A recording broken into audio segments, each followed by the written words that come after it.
What's up, War Room? Welcome back. CR back from Senior Bowl. Me back from my weekly travels. Us in between recording our final episodes of Streets of Fire, which start February 10th. Want to do a quick 20 minutes here on a Friday, a very special Friday War Room on CR's experience at the Senior Bowl and some quick riffing on the later coordinator news. CR, no rest for the weary. You're off to New Orleans next week, but let's hear the Senior Bowl. 2 days. Eat a little, hydrate a little. You have a very nice, accommodating wife for this travel schedule. And, for now. How was Senior Bowl? How did you and Will do down there? What was the scene? It was good. I think it was it's a classic case of a lot of big names kind of drop the weekend before, and you get to see some guys that are maybe projected day 3 picks try to work their way into day 2. A couple of standouts. When you're looking at the 7th overall pick, I think the only players that were actually at the Senior Bowl and did stuff during practice for at least the first 2 days that would at least be in the conversation at the 7th overall pick. And I say conversation, not obviously favorites or one of the favorites. I'd start with Mike Green from Marshall, who I really like. I think he's the second best edge rusher in this class. He dropped out after 2 days because he dominated, and everybody kind of got what they needed to see. Shamar Stewart from Texas A&M is kind of a guy that could play up and down the line of scrimmage. He was done after 2 days. Not very productive over his time at A&M, but all the traits in the world. He'll go early. I wouldn't take him at 7, but you're going to hear his name brought up a lot. Not Jackson Dart. I don't think he's in play at 7. I was going to ask you that because my Twitter mentions have been ablaze. Yeah, we'll get to that. I don't even know how these things start. I do. When we bring up Jackson Dart, I'll explain my whole me and Will's whole theory on that. And then Walter Nolan from Ole Miss, another guy I don't think a top 10 pick, but former 5-star, all the tools in the world, an interior defensive lineman that kind of plays like an edge rusher, explosive, long, all the traits in the world, more productive than Stewart.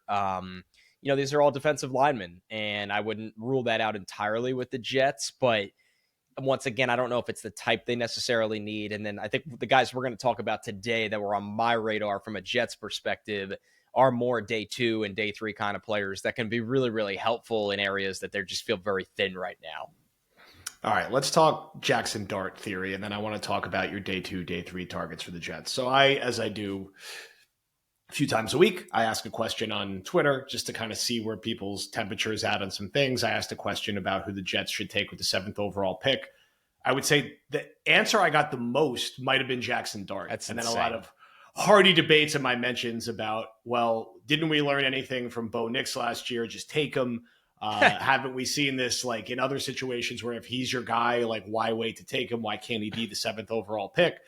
I texted you and Will on the side. I'm like, am I missing something? Because I just didn't think he was a top 10 pick. And look, the guys skyrocket up the board. This happens all the time. But is it him? And like, where is this coming from? And on the other side of this, we've also had years where like Matt Barkley or Will Levis or Malik Willis were going to be top 5 picks, and then they don't end up being top 5 picks. What's going on here is the shortest way I could ask it. Yeah, so a couple things to unpack here. And one before I forget, a lot of people have been asking what the Jets' presence would look like at the Senior Bowl because Muji was very honest. I believe with Janae Coakley, he was like, it's the Senior Bowl. We'd love to get down there, but the guy just got to one Jets drive. There's a lot of stuff to handle. Phil Savage was there. So, obviously still nose of the grindstone. Like, Phil looking he's to that kind around. of guy. He used to run the Senior Bowl, so very familiar roots for him. So no surprise to see him there on the grind. But my theory me and Will were flying home late last night and, kind of kicking around how, and I mean this not in a way to talk down to anybody, but just an honest theory on how these player bubbles start. Number one, with the Senior Bowl, I think it's almost like some guys, not all, but some guys can kind of be like a stock or even a coin, like a meme coin, that it feels like all the Senior Bowl, the access or the ability to get credentialed is the loosest event out of all of them. It is like if you stack up the Super Bowl, the NFL Combine, and the Senior Bowl, I don't really know of the Senior Bowl denying people credentials, right? Now, there's varying degrees of where you can go and what you could do, but you could pretty much go to practice no matter what, even fans. And I think that at time creates a Twitter like almost bubble or a stock to balloon up when a guy does something really good in one rep, that everybody puts aside all the other players in the draft that aren't at the Senior Bowl. But teams don't do that, right? Like Yeah. just because Abdul Carter wasn't at the Senior Bowl doesn't, like, Abdul Carter's still going in the top 5 of the draft. And that's not even a good example. A good example are guys that don't go to the Senior Bowl but are still first rounders or second rounders. And I think sometimes guys at All-Star games get projected a lot further in this really small bubble than what they really will be. And some guys won't. Like, I've thought Mike Green is going to be a top 16 pick for 2 months now, and he went down there and everybody now is, like kind of caught on. Like, he's probably going to be a top 16 pick. So there are instances where the hype is real.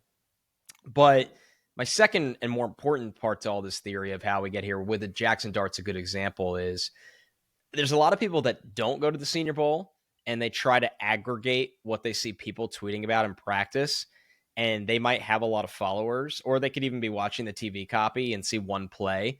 And that tweet kind of blows up and creates a groupthink theory that a guy is dominating the week. And then you talk to the people that are down there on the field or in the stands or whatever it may be. And it was so jarring when people were texting me that weren't there. Like, hey, Dart, what's going on with all the Dart buzz? I thought Dart made a couple nice throws. I also thought the quarterbacks day one I couldn't get through a practice, right? Besides Riley Leonard, who just played in the national championship game, so there was no rust. But I mean, the quarterbacks were the last thing anyone was talking about after day one. I think Dart finished strong, but I say this as someone that's been to the Senior Bowl where I've watched, I think this was my 9th out of the last 10, which makes me feel really old. I had a kid come up to me. I think he was a college kid, and he said, "Oh my God, I used to watch you when I was in high school on Bleacher Report. Wow. Can I take a picture with you?" True old And head energy. one, hella respect. Like, it was awesome. Yeah. But two, I was like, damn, I'm old. So I've been at the Senior Bowl when Dak Prescott was there, Josh Allen, Baker Mayfield, Justin Herbert, Jordan Love. I'm trying to think of guys that Carson Wentz.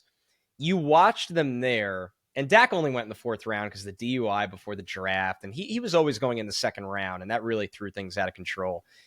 And you watch guys there, and Penix and Bo Nix last year, and you knew they were an NFL starting quarterback, or were at least going to be drafted to be an NFL starting quarterback pretty early on.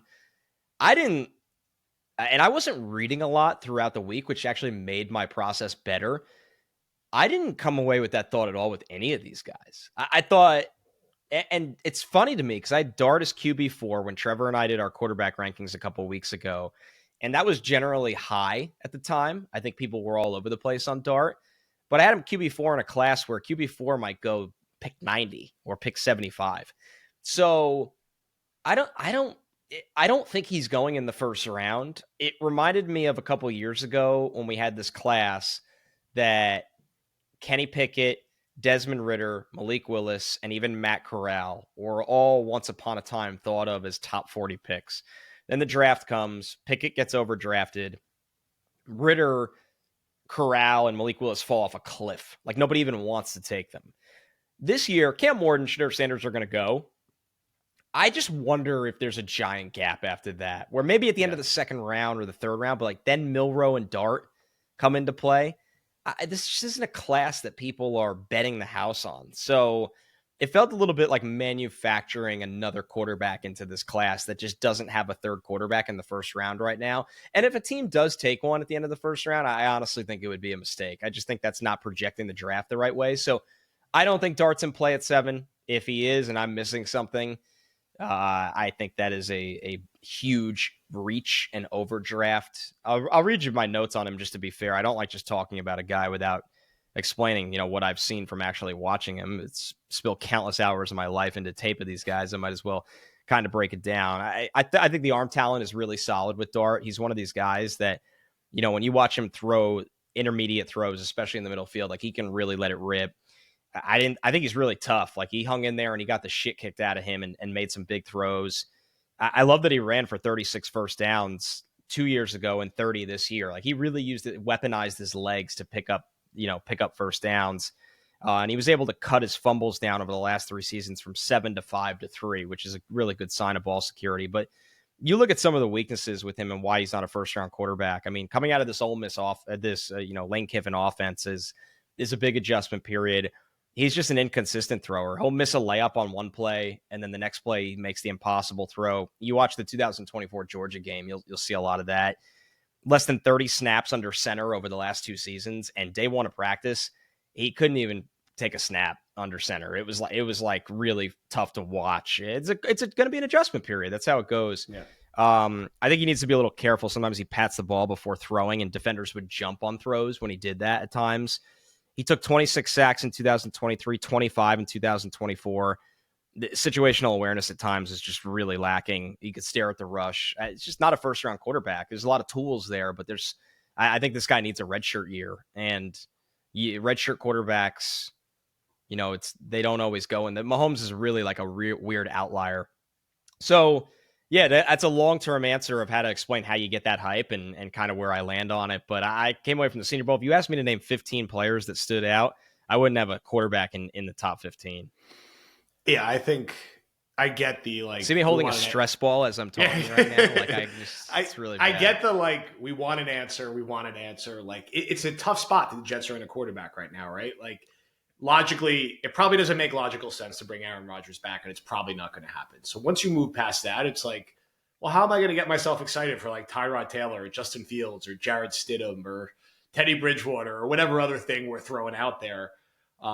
You're not going to be in a spot to draft Ward or Sanders. I don't think. I think you feel the same way. And then it's like, well, like, can we throw a dart at McCord?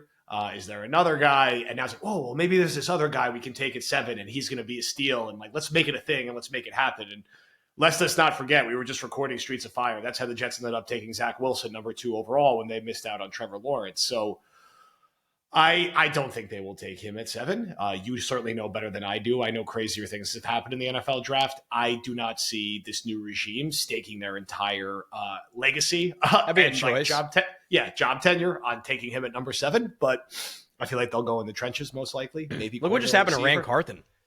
He takes Will Levis at a discount in the second round because he falls, and you think like, oh, that might not count.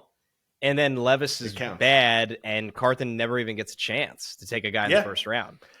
It's hard to see it. But let's see. Now, more importantly, I think, and what ends up being more relevant coming out of this week, this is where Muji has to be better than Joe Douglas. Who do we see that can make an impact on day 2, day 3? Because the only way the Jets really fix this thing beyond figuring out quarterback is how do you take care of the middle class of the roster? And how do these day 2 and day 3 picks don't be Max Mitchell and Izzy Epicanda or Carter Warren or guys who just don't end up contributing at all. And maybe some of them end up like doing something somewhere else or here, but it's really grim right now when you look at like round 2, outside of like a few like outliers like Joe Tippmann. Who did you see that kind of caught your eye? It's a lot of, I felt like at times I caught myself like confirming prior thoughts, which is good and bad. I think that the Jets specific angle of it to me is you always go by the domino effect of what they do at 7, because more likely than not, they're not taking a Senior Bowl player at 7. So say they don't take Tyler Warren, right? Tight end's a big need on this team. Yes. I think Elijah Arroyo on day 2, the Miami tight end, 251 pounds, great athlete, like real straight line speed, good hands, not a typical blocking tight end, but really brings it. Like he has the right attitude as a blocker. He had a great week, and he would make sense in that scenario. Now flip it and say that they don't need a tight end on day 2 for whatever reason. You could, but they need a wide receiver. I think Jaden Higgins from Iowa State showed people why he's been a big riser. 6'4", 212 pounds, plays inside and outside, red zone ability, tracking, body control, good after the catch. If you don't want to spend top 7 to 8 draft capital on Tet McMillan, but you can get Jaden Higgins in the second round, like that's a fruitful strategy. Those guys stood out to me. It's odd with the Jets where I watched a lot of line play in person this week, but the Jets from left tackle to right guard are almost written in ink. You hope they bring back Moses, and then you're kind of looking for this developmental right tackle. And so many of the tackles in this draft are going to play inside at the next level. It's just a weird year like that. So there weren't a ton of guys the early pick wise that I'd be focusing on in that spot right now. I think that, there's some deeper cuts, but interior defensive line, um, there's some players like Toledo's Darius Alexander was just unblockable. I wouldn't be shocked if he goes in the third round. And my take on the Jets is, if I actually hope they can accumulate more picks, but I don't know if that's possible. I would double up on IDL in this draft. I think it's one of the strong suits. And I would try to take two different types of IDL. If I can get a two-gapping run stuffer and a guy with a little bit of juice and throw both of them into the equation, I'd feel really good about that. Going back to tight end, Mason Taylor from LSU, just a true two-way kind of guy, can play on the line, can be a pass catcher. Not as explosive as Arroyo, but a little bit more sand in the pants kind of on the line of scrimmage blocker. So, there's a lot of players here from rounds 2 to 5. And another wide receiver favorite of mine, Jack Besh from TCU. When we did our original wide receiver rankings, I mean, I had Higgins as wide receiver 4, and I had Jack Besh as wide receiver 10. Higgins isn't going to move up from 4 because that's just such a high place for him, or 5. I want a wide receiver 5. Besh might be a top 8 receiver in this draft. So and these guys, these are big wide receivers, right? Garrett's a slender, silky, smooth kind of guy.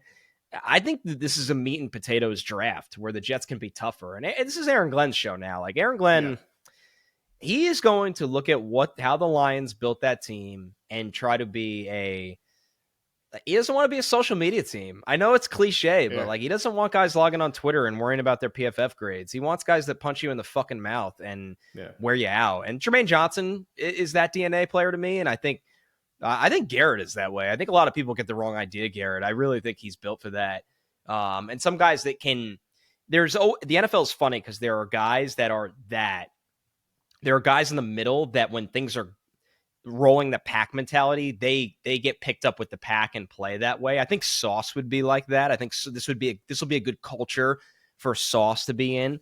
And then there's guys on the outside looking in, like they're just not cut out for that kind of culture. And I'm not going to name anyone on the team right now and in that mold, but I think that that's the kind of player Glenn will evaluate. And listen, we're going to get sick of like the Parcells way, but there's a reason why it's a thing. Cliches are a thing for a reason. They're going to be Parcells kind of players. And I actually think this draft has the lunch pail, blue collar, very tough, go to work early kind of guy in it. And I thought a lot of the Senior Bowl guys are built like that. And I think that's the kind of players Mouchy and Glenn will come away with their first draft. I think they'll want to kind of, have this like Iowa mentality. They don't need everybody to be a superstar, but they need everybody to be a really good NFL starter where they'll try to find a floor with a lot of these guys. I like all the meat and potatoes and lunch pail talk and sand in the pants talk. It's draft season. You can just the chatter. It feels right. Yeah. You can tell I sat around like scouts and draft media people for 72 hours. How much Dippin' Zin was consumed this week? I can't even imagine. Not from you, just from the general population at large there. I can't fathom it. Insanity. So I have not been a tobacco chewer in a very long time because it turns out when you do television for a living, like you actually have to take care of your teeth and gums. So I gave that up when I had to stop studying for tests and stuff. And with Scout, I'm just like a caffeine scout now. That's like I just always need to show up to the field with a big coffee or an all iced always. But you can imagine, dude. It's just I've seen it. I can't imagine. It's the same as like the high school coaches and the college. There's always two things I think of, like the big gulp cup. Yep. Like guys always walk in with the big plastic cup and straw, and then now Zin's really popular because guys don't want the raw tobacco anymore. But it's a different world. All right, War Room in the books. We will be back soon with some kind of reaction, likely to our guy Tan Man becoming offensive coordinator. We have also a Buck the Trend and TOJ Talks hitting and a Sunday AM coffee. So I've lost track of our schedule at this point because we do 5 episodes a day, and that's only going to get worse with Streets of Fire starting in a couple weeks in a good way. Final reminder, badlandstoj.com. Get your live ticket shows. We are almost at 200, and then Connor, I, and Paul, and everyone else have about 60 days to figure out how to make that a great experience for everybody. Thank you everyone for listening, and we'll talk to you soon.